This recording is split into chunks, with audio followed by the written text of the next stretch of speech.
sambil sarapan pagi-pagi saya jalan-jalan cari-cari sarapan. Setelah selesai sarapan saya akan cerita tentang sesuatu. Saya akan membahas lagi tentang mimpi orang yang belum tergarap, yang belum terjawab kemarin.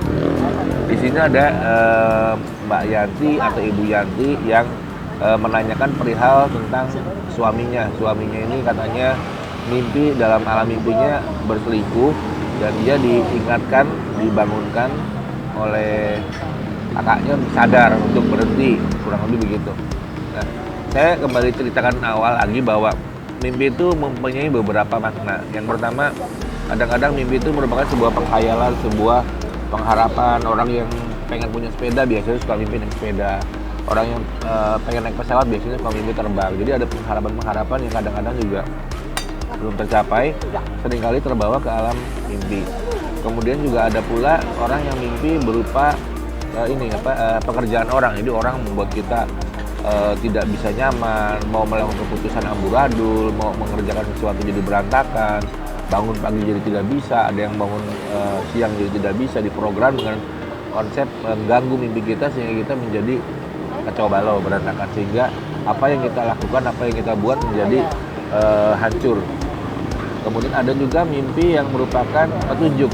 Mimpi yang merupakan petunjuk itu mimpi yang diberikan gambaran dari Tuhan atau dari alam semesta melewati apapun jalurnya, sehingga kita diberi pencerahan tentang satu hal, diberikan gambaran kepentingan tentang satu hal, sehingga kita bisa diselamatkan akan sebuah peristiwa yang merugikan, atau juga sebuah peristiwa yang diingatkan tidak dilakukan agar kedepannya menjadi baik. Mimpi-mimpi seperti itu biasanya terjadi pada saat, misalnya saya contohkan, misalnya pada saat tubuh lelah, atau pada saat kondisi tidak sedang fit biasanya. Tetapi ada pula memang yang mimpi itu muncul yang dia tidak peduli sedang fit, tidak fit, badan enak, tidak enak, kurang makan, dan lain-lain, itu tetap bisa berjalan, tetap bisa masuk. Biasanya mimpi-mimpi yang berkaitan dengan pengharapan itu kecenderungannya saat badan ini sedang sakit, kena flu, kena apalah, penyakit bla bla bla. Tidak, mungkin saya nggak membahas tentang COVID di sini.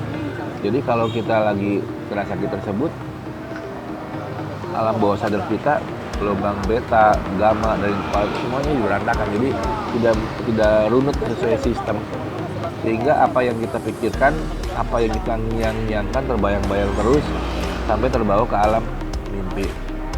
Nah, kemudian satu lagi tadi saya juga udah bahas tentang petunjuk. Nah, petunjuk itu macam-macam. Bisa petunjuk itu muncul, yang jelas petunjuk itu muncul dari Tuhan. Perantaranya macam-macam, bisa lewat alam semesta, lewat leluhur-leluhur kita, lewat mungkin keilmuan seseorang dan lain-lain lah, mempengaruhi sehingga kita bisa mendapatkan satu informasi di mana satu kondisi yang merugikan jangan dijalani, atau ada satu pekerjaan yang sedang kita lakukan yang harus dihentikan, atau juga memperingati tentang satu keadaan di depan sana yang akan merugikan kita, sehingga kita antisipasi dari sekarang agar tidak terjadi. Atau juga memang ada sebuah bencana atau sebuah musibah yang mungkin tidak biasa dan sangat besar yang itu akan menimpa kita, yang memang kita harus menjaga-jaga agar itu tidak mengenai diri kita. Jadi kalau kita melihat dari mimpi yang muncul itu lebih merupakan petunjuk. Jadi ada gambaran yang muncul. Secara umum bila itu merupakan petunjuk besar, biasanya orang yang si A-nya, pasangannya atau apanya selingkuh, digambarkan memang selingkuh. Kadang-kadang muncul gambaran-gambaran seperti kemarin saya pernah bahas tentang sawah digarap orang, atau istri atau pasangan kita telanjang lari-lari dipeluk-peluk orang, atau juga kita mimpi diri kita telanjang, kemudian pacar kita atau pasangan kita juga sama diambil orang. Itu biasanya lebih ke arah sebuah petunjuk, kita akan mendapat malu besar yang berkaitan dengan harga diri dan pasangan kita diambil, kurang lebih begitu. Nah, tapi kalau saya lihat dari sini, ini lebih merupakan pemberitahuan.